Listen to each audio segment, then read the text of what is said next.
और चलिए खबरों की शुरुआत करेंगे मणिपुर में हो रही पोलिंग के साथ। मणिपुर में पहले मरहले के तहत वोटिंग का अमल जारी है। 11 बजे तक रियासत में औसतन पोलिंग 27.34% दर्ज की गई है।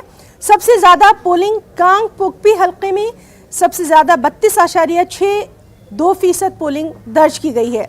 मशरक़ी इम्फाल में भी वोटर बढ़ चढ़ कर पोलिंग के अमल में हिस्सा ले रहे हैं। चफरा चंदपुर में सबसे कम लगभग 17% पोलिंग रिकॉर्ड की गई है। 5 जिलों की 38 सीटों पर 173 उम्मीदवारों की किस्मत का फैसला होना है। आज जिन सरकर्दा लीडरों की किस्मत का फैसला होना है उनमें वज़ीर आला एन बीरेन सिंह, उनके काबीनी वजीर थोंगाम बिस्वजीत, स्पीकर केमचंद सिंह और नायब वज़ीर आला यमनाम सिंह के नाम अहम हैं।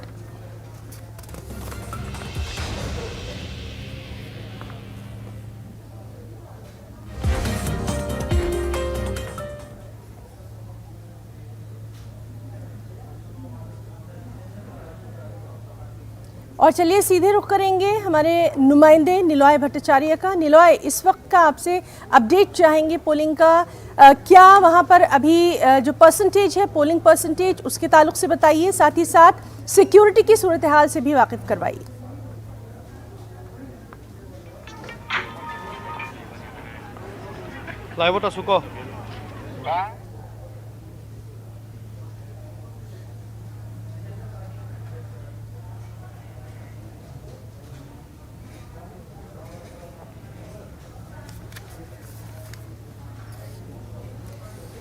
निलॉय, आपको मेरी आवाज आ रही है?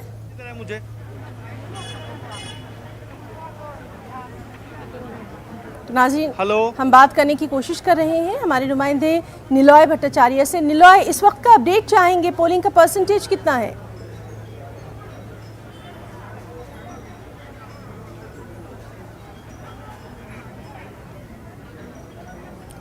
तो नाज़रीन, हमारे साथी निलॉय भट्टाचार्य लगातार से मौजूद हैं, उनसे हम बात करने की कोशिश कर रहे हैं। हम आपको बताएं कि मणिपुर में पहले मरहले के तहत वोटिंग का अमल लगातार जारी है। 11 बजे तक रियासत में औसतन पोलिंग 27.34% रिकॉर्ड की गई है। एक बार फिर से बात करने की कोशिश करेंगे। निलॉय भट्टाचार्य, हम आपसे जानना चाहेंगे इस वक्त आप कहाँ पर मौजूद हैं और पोलिंग का परसेंटेज इस वक्त तक का?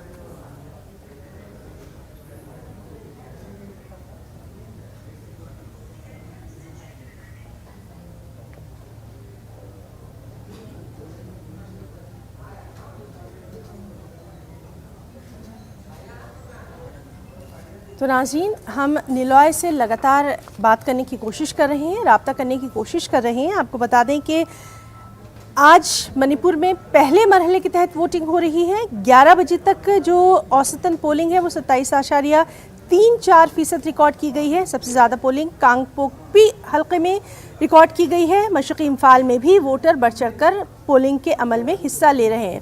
सुबह जब हम निलॉय से बात कर रहे थे तो निलॉय ने तस्वीरों के ज़रिए बताया था कि किस तरह से वहाँ पर ख़वातीन जो हैं वो पोलिंग में बढ़ चढ़ कर हिस्सा ले रही हैं। वहाँ एक बड़ी तादाद ख़वातीन की मौजूद है जो कि ख़ास तौर पर जो स्मॉल स्केल इंडस्ट्रीज़ हैं, छोटी सनतें हैं, उनसे जुड़ी हुई हैं और इसी के ताल्लुक़ से उनके अहम मुद्दे भी रहे हैं। नौजवानों के वहाँ पर अपने मसाइल हैं, नौजवान भी वहाँ पर बढ़ चढ़ कर पोलिंग में हिस्सा ले रहे हैं।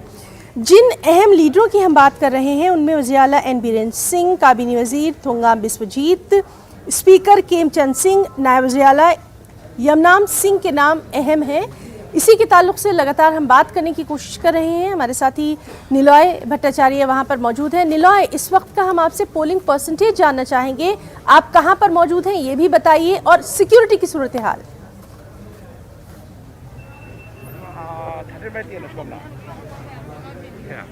जी हिना, मैं इस वक्त सिंजेमे कॉन्स्टिट्यूंसी में हूँ और ये सिंजेमे कॉन्स्टिट्यूंसी में आप देख सकते हैं कि यहाँ पे किस तरीके से लोग अभी भी पोलिंग बूथ पे खचाखच भरे हुए हैं।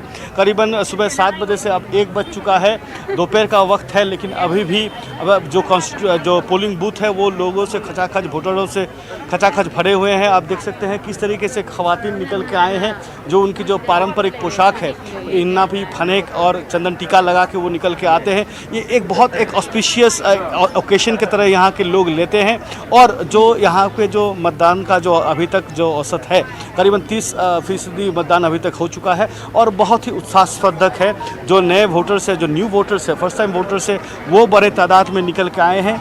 और जब हम उनसे पूछे थे आज कि आप क्या सोच के आए हैं तो बोले कि एक छोटा हमको हमारी जो मूलभूत सुविधा है जैसे एजुकेशन रहा या जो यहाँ पे एम्प्लॉयमेंट की सुविधा है उसके सोच में हम निकल के आए हैं। हम नए चेहरे चाह रहे हैं, हम देश को राज्य को और आगे ले जाने के लिए चाह रहे थे। तो जो यहाँ की जो ख़वातीन है, जो इस बार की जो पहले चरण की जो मतदान है अगर उसका देखें तो करीबन 12 लाख वोटर है और 12 लाख वोटरों में से अधिकतर महिलाएं हैं। करीबन 6.5 लाख महिला इस बार मतदान कर रहे हैं और उस हिसाब से 15 महिला प्रत्याशी है। 173 प्रत्याशियों में से 15 प्रत्याशी है। और आज मुख्यमंत्री बीरेंद्र सिंह और deputy chief minister Joy Kumar और जो बीजेपी के दिग्गज नेता हैं उनकी जो भाग्य निर्धारण आज होने वाले हैं। तो सुबह जब हम एन बीरेंद्र सिंह से पूछे थे तो वो कहा है कि 38 में से करीबन 30 सीट बीजेपी को मिलने वाला है, क्योंकि इम्फाल ईस्ट, वेस्ट और जो पहाड़ी ज़िले हैं, जो कंकोपी और चुराचांदपुर के ज़िले हैं, वो बीजेपी का घर है। तो बीजेपी का करीबन 30 सीट इस पहले चरण से निकाल लेंगे। और अगर कुल मिला के बात करें तो इस बार सिंगल लार्जेस्ट पार्टी की तरफ से बीजेपी उभर के आने की संभावना जताए हैं एन बीरेंद्र सिंह। वो कहे हैं कि करीबन 40 सीट मिलेगा। और पिछले बार 2017 की तरफ से इस बार उनको शायद से एनपीपी और एनपीएफ का सहयोग शायद उनको नहीं चाहिए होगा। तो वो कॉन्फिडेंट थे। वो साथों साथ ये भी कॉन्फिडेंट थे कि वो इस बार दोबारा मुख्यमंत्री चुने जाएंगे। और अगर पोल वायलेंस की बात करें तो कल चीफ इलेक्टोरल ऑफिसर जो है वो उन्होंने एक आशंका जताया था कि जो पहाड़ी ज़िले हैं चुराचांदपुर और कंकोपी, वहाँ क्रिटिकल पोलिंग स्टेशंस बहुत सारे हैं और वहाँ पे सिक्योरिटी जो है सुरक्षा बंदोबस्त पुख्ता कर दिया गया था। उसके बावजूद आज चुराचांदपुर के 2 पोलिंग बूथ पे वहाँ पे झड़प हो गया है। वहाँ की जो कुकी पार्टीज़ है, कुकी पार्टी और बीजेपी के बीच झड़प हुआ है, जिसके चलते वहाँ पे पुलिस को हवा में गोली चलाना पड़ा। तो आपका बहुत बहुत शुक्रिया हम अदा करना चाहेंगे। लगातार हम आपसे अपडेट लेते रहेंगे। फिलहाल के लिए बहुत बहुत शुक्रिया जानकारी के लिए। आगे बढ़ेंगे। यूक्रेन से हिंदुस्तानी शहरियों के इनखला के सिलसिले में मरकजी हुकूमत ने एक अहम फैसला लिया, बड़ा फैसला लिया। 4 मरकजी वुज़रा यूक्रेन के पड़ोसी मुल्कों का दौरा करेंगे। हरदीप सिंह पुरी, ज्योतिरादित्य सिंधिया, किरण रिजिजू, वीके सिंह इनखला के कामों का जायजा लेंगे।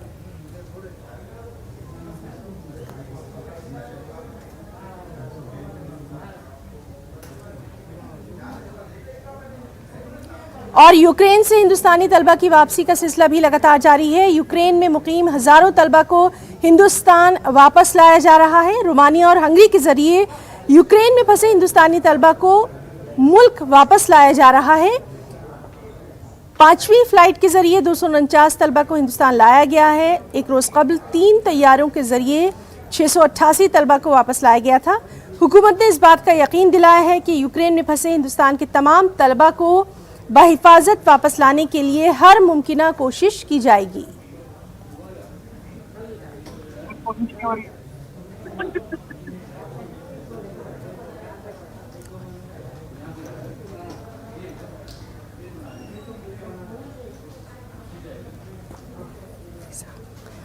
और चलिए इस वक्त हम बात करने की कोशिश करेंगे। हमारे साथ एक स्टूडेंट जो है वो यूक्रेन से जुड़ रही हैं और उन्हीं से हम जानेंगे। रिजा, हम आपका न्यूज़ 18 उर्दू में बहुत इस्तकबाल करना चाहेंगे। इस वक्त फौरी तौर पर हमें बताइए कि आप कहां पर मौजूद हैं, वहां पर क्या कुछ हालात।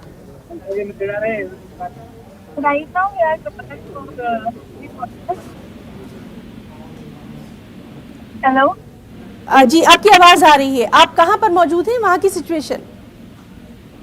यहाँ का सिचुएशन बहुत खराब है। अभी हम लोग अंडे बॉर्डर से जा रहे हैं, जहाँ पे वो पूरा फुल होकर जा रहे हैं। जी, आप हमें ये बताइए कि आपका ताल्लुक कहाँ से है और कितने सारे आपके साथ स्टूडेंट्स अभी मौजूद हैं? अभी मेरे साथ यहाँ पे 11 लोग हैं और हम सब PNM से हैं। कोई 3rd ईयर का है, कोई 4th ईयर का। हम सब यहाँ पे ओजो रोड रेलवे स्टेशन पे सुबह से आके फंसे हुए थे। यहाँ पे कोई फैसिलिटी नहीं है, कुछ नहीं है। इमिग्रेशन पे लोग बहुत टाइम ले रहे हैं। लाइक हमें कोई आइडिया ही नहीं है स्टे लाइक फॉर नाइट और 1 डे 2 डे। तो ये लोग कुछ नहीं कर रहे, जो कर रहे हैं तो हम ही लोग कर रहे हैं। रिजा, आपसे ये भी जी रिजा, आपसे जानना चाहेंगे आपका ताल्लुक कहाँ से है और क्या आप अपने पेरेंट्स के साथ भी कांटेक्ट में हैं? या मैं एमपी से हूँ, जबलपुर सिटी से। आपके पेरेंट्स के साथ आपकी बात हुई है? जी हाँ। इंडियन एम्बेसी में आपकी कुछ बात? इंडियन एम्बेसी में बात है, वो लोग बोलते प्रोसेस कर रहे कब क्या होगा। अभी आप लोग जहाँ पर हैं, किस तरह की वहाँ पर आपको दिक्कतों का सामना है, मुश्किलों का सामना? हेलो मैम, मेरा नाम सुलेमान शेख है, मैं मुंबई महाराष्ट्र से हूँ। जी जी जी। मैं यूक्रेन में पढ़ता हूँ, एमबीबीएस से स्टडी कर रहा हूँ, 3rd कोर्स से हूँ, विनेट्स नेशनल मेडिकल यूनिवर्सिटी में पढ़ता हूँ। जी मैम दिक्कतें तो पूछिए मत, दिक्कतों के लिए खत्म नहीं हो सकती। बहुत बहुत बहुत दिक्कत यहाँ पे स्टूडेंट्स को, हर बॉर्डर पे दिक्कत है, चाहे वो पोलैंड का हो, हंगरी का हो, स्लोवाकिया का हो या फिर कोई भी हो। जी इंडियन एम्बेसी कुछ नहीं कर रही है मैम। हम हम आपको ये बताना चाह रहे हैं कि लगातार वहाँ के हालात में नजर बनी हुई है, आपकी बात जो है वो गवर्नमेंट तक भी पहुंच रही है, यहाँ से कैबिनेट मिनिस्टर्स भी वहाँ पर जा रहे हैं। अपने पेरेंट्स को आप क्या कुछ यहाँ से कहना चाहेंगे, क्योंकि लगातार आपकी मदद की कोशिश की जा रही है? देखिए, हमने एबीपी न्यूज को भी और बहुत सारी न्यूज को हमने, नाम ले लूंगा किसी न्यूज का, बहुत सारी न्यूज को हमने इंटरव्यू दिया, बट कोई भी न्यूज हमारी इस दिक्कतों को आपकी बात पहुंच रही है। आप मेरी बात का यकीन करिए, आपकी बात पहुंच रही है और इसीलिए गवर्नमेंट की तरफ से बाकायदा एक डेलीगेशन वहां पर आ रहा है। अभी किस तरह की परेशानियों का सामना है वहां पर, मौसम कैसा है, इसके ताल्लुक से बताइए। मैम मौसम तो यहाँ पे टेम्परेचर काफी डाउन है, ठंड है बहुत ज्यादा और बहुत ज्यादा भीड़ है मैम। बच्चे बाहर खड़े हैं, वो है छत में, बच्चों को ना खाने को है ना पीने को है, और यहाँ तक कि पुलिस मार रही है और लड़कियों को मार रही है, पुलिस धक्के दे रही है। इंडियन पासपोर्ट ही नहीं कर रहे हैं, वो इंडियंस को अलाउ भी नहीं कर रहे। बहुत सारी पार्शलिटी भी काम यहाँ पर हो रही है मैम। एग्जैक्टली लोकेशन आप बता सकते हैं हमारे चैनल पर? हेलो, एग्जैक्टली लोकेशन अपना बताइए। मैम एग्जैक्टली लोकेशन तो मैं चौक पे हूँ, जो सॉरी यूक्रेन का एकदम लास्ट जो सिटी है जिसपे रेलवे स्टेशन है, उजग्रोड के आगे आता है, चौक करके एक सिटी है जी। तो वहाँ पे हम लोग हैं, बट हम वहाँ से निकल चुके हैं। अभी हम जहूनी की तरफ जा रहे हैं, फिर वहाँ से हम हंगरी बॉर्डर के लिए जाएंगे। देखते हैं क्या होता है, हम वहाँ पर आएंगे। बिल्कुल, और आपकी बात जरूर तमाम तक एडमिनिस्ट्रेशन तक पहुंच रही है। हमसे बात करने के लिए बहुत बहुत शुक्रिया। जितने भी वहां पर लोग हैं वो बिल्कुल घबराए नहीं, अपना सब बहुत ख्याल रखें, हम सब की दुआएं उनके साथ है। बहुत बहुत शुक्रिया आपका हमसे बात करने के लिए। फिलहाल रुकना चाहेंगे एक छोटे से ब्रेक के लिए।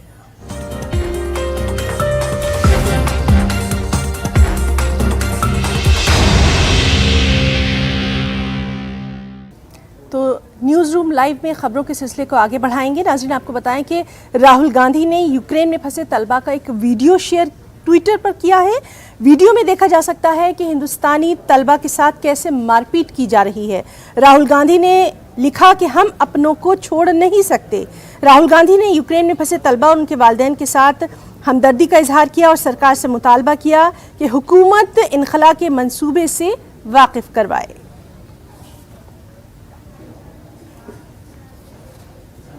वहीं शिवसेना की रुकने पार्लियामेंट प्रियंका चतुर्वेदी ने यूक्रेन तनाज़े पर हिंदुस्तान के मौक़िफ़ को लेकर रद्द अमल दिया है। क्या कुछ कहा, ये देखते हैं। जब हमारे खुद के इंडियन स्टूडेंट्स वहाँ पर फंसे हुए हैं और हज़ारों की तादाद में फंसे हुए हैं और वो बच्चे बता रहे हैं कैसे हॉस्टिलिटीज़ बढ़ती जा रही हैं, उनको हॉस्टल फैसिलिटी नहीं दे रहे हैं, उनको खाने की फैसिलिटी नहीं दे रहे हैं। इस समय पे इंडिया अगर इकनॉमिक और इमर्जिंग सुपर पावर अपने आप को मानता है, उनको कहीं ना कहीं अपनी लॉन्ग स्टैंडिंग एलाय रहा है रशिया, उनको बताना पड़ेगा कि ये गैर जिम्मेदाराना काम हुआ है और वॉर गेट्स यू नथिंग। इतने सैंक्शंस उन पे आ गए, स्टांस लेना ये मेरे हिसाब से ज़रूरी था फॉर इंडिया, नॉट क्योंकि किसी के दबाव में आ रहे हैं, नॉट क्योंकि हमारे लॉन्ग स्टैंडिंग एलाय है, पर क्योंकि जो हमारा नॉन वायलेंस को लेकर और ये सोच है कि violence will not be able to get you anything, उसको आगे बढ़ाते हुए एक निर्णय लेना चाहिए था। और यूक्रेन में रूस के जरिए छिड़ी गई जंग के बीच फंसे मध्य प्रदेश के तलबा को बहिफाजत वतन वापसी को लेकर भोपाल एमएलए आरिफ मसूद ने सदर जमहूरिया हिंद को एक खत लिखा है। आरिफ मसूद ने सदर जमहूरिया हिंद को खत लिखकर अपने हल्का असेंबली की तालिबा मिली तिवारी, मुस्कान तिवारी के साथ खुशबू कुरैशी की वतन वापसी को लेकर हुकूमत से जहां इंतजामात करने का खुसूसी मुतालबा किया, वहीं उन्होंने एमपी और पूरे मुल्क के जो भी तलबा यूक्रेन में फंसे हैं और अभी तक वतन वापस नहीं हो सके हैं, उनकी वतन वापसी के लिए सरकार को हिदायत देने की अपील की है। आरिफ मसूद ने सदर जमहूरिया हिंद को लिखे खत में तलबा की वतन वापसी के सिलसिले में आने वाले अखराजात को अपनी जानिब से अदा करने का भी यहाँ ऐलान किया है। और वहीं यूक्रेन में रूस के जरिए छेड़ी गई जंग रोज बरोज शिद्दत इख्तियार कर रही है। हिंदुस्तानी तलबा की मुश्किलात में भी ये इजाफा करती जा रही है। यूक्रेन में तालीम हासिल करने गए मध्य प्रदेश के तलबा ने अपनी मुश्किलात का वीडियो जारी करके वज़ीर आला शिवराज सिंह और मरकजी हुकूमत से उन्हें वहां से जल्द निकालने की अपील की है। जंग के बीच तलबा के पास खाने पीने की अशिया जहां खत्म हो रही हैं, वहीं यूक्रेन में फंसे हिंदुस्तानी तलबा के साथ सिक्योरिटी फोर्सेस के साथ मारपीट किए जाने के वीडियो ने उनके घर वालों को फिक्र में मुब्तला कर दिया है। यूक्रेन पोलैंड बॉर्डर पर सिक्योरिटी के जरिए तलबा के साथ मारपीट बदसलूकी का वीडियो वायरल हो रहा है। मध्य प्रदेश के तलबा अपनी मुश्किलात कुछ इस तरह से बयान कर रहे हैं।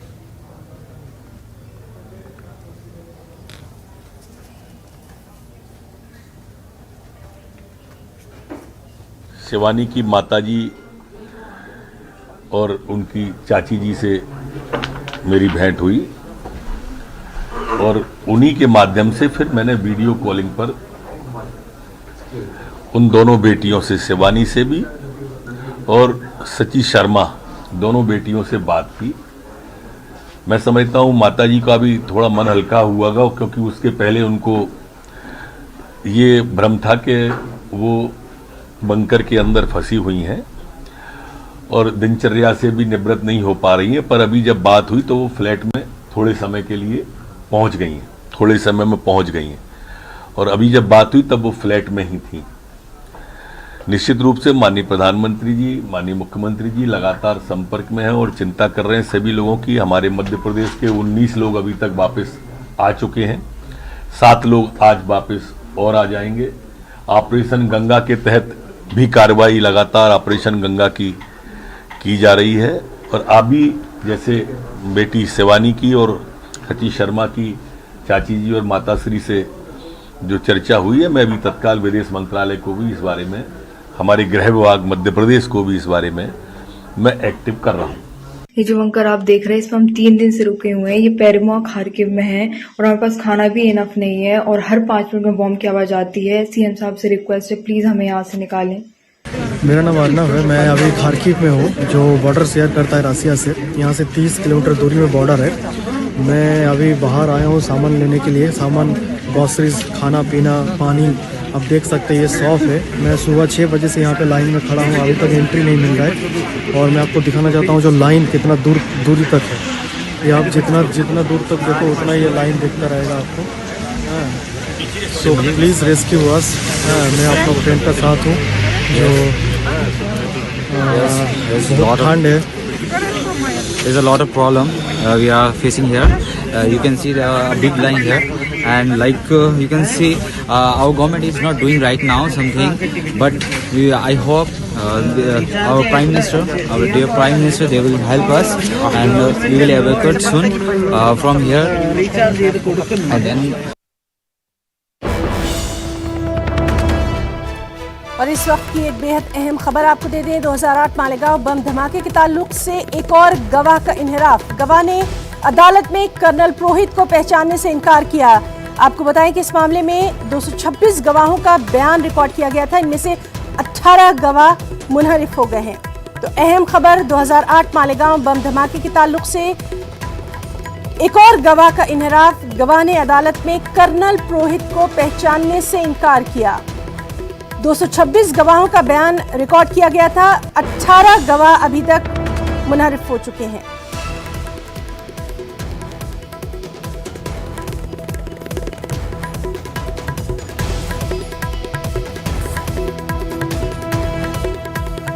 तो अहम खबर 2008 मालेगांव बम धमाके के ताल्लुक से एक और गवाह ने अदालत में कर्नल पुरोहित को पहचानने से इनकार किया। अब तक इस मामले में 226 गवाहों का बयान रिकॉर्ड किया गया था, जिनमें से 18 गवाह मुनहरिफ हो चुके हैं।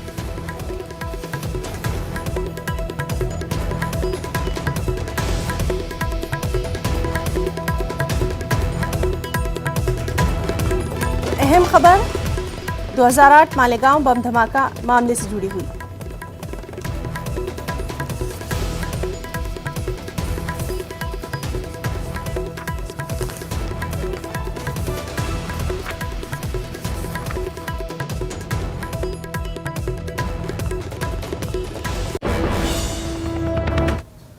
और नाज़रीन, मेरठ में सिविल लाइंस के बाउंड्री रोड टेलीफोन एक्सचेंज गली के रहने वाले आधार रस्तोगी मेरठ में अपने घर लौट आए हैं।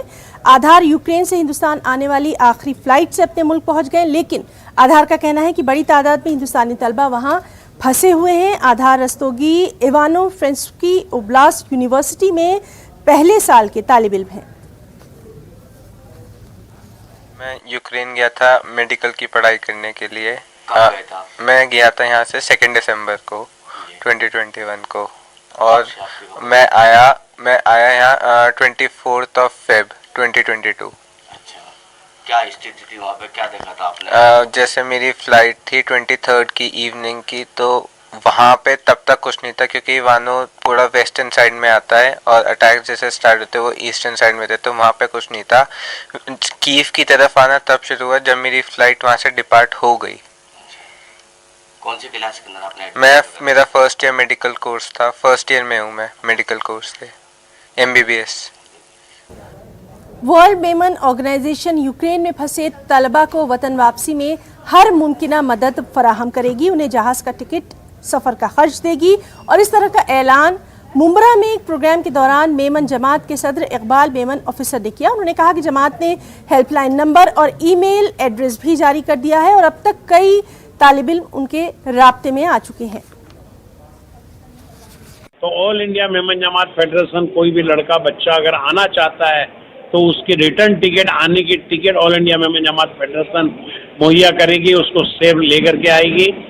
0091 22 234 12284 और AIMJF mumbai@gmail.com, उससे भी रब्ता कर सकेंगे। हमारी बेग मोहम्मद पार्क, नारायण ध्रुव स्ट्रीट, मुंबई में हमारी ऑल इंडिया मेमन जमात फेडरेशन की ऑफिस है। उन्होंने अभी मुझे बताया कि यूक्रेन में जो स्टूडेंट्स अटके हुए हैं उन्हें यहाँ बॉम्बे में लाने के लिए, इंडिया में लाने के लिए भी जमात पहल करेगी, और आई एम श्योर कि उनका सिला उन्हें अच्छे कामों का ज़रूर मिलेगा।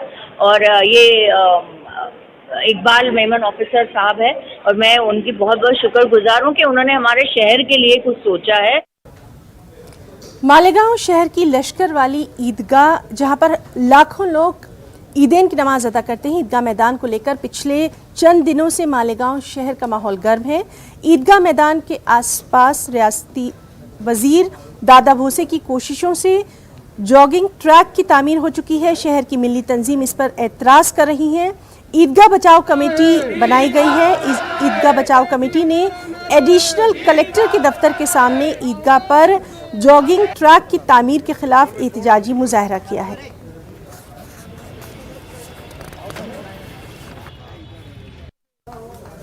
आज का ये प्रोटेस्ट तो शहर मालेगांव बल्कि पूरी रियासत में एक बहुत ताकतवर मैसेज देना है कि शहर मालेगांव के अंदर जो ईदगाह है वो शहर मालेगांव के तमाम मुसलमान भाइयों के लिए बहुत बड़ी अकीदत की जगह है।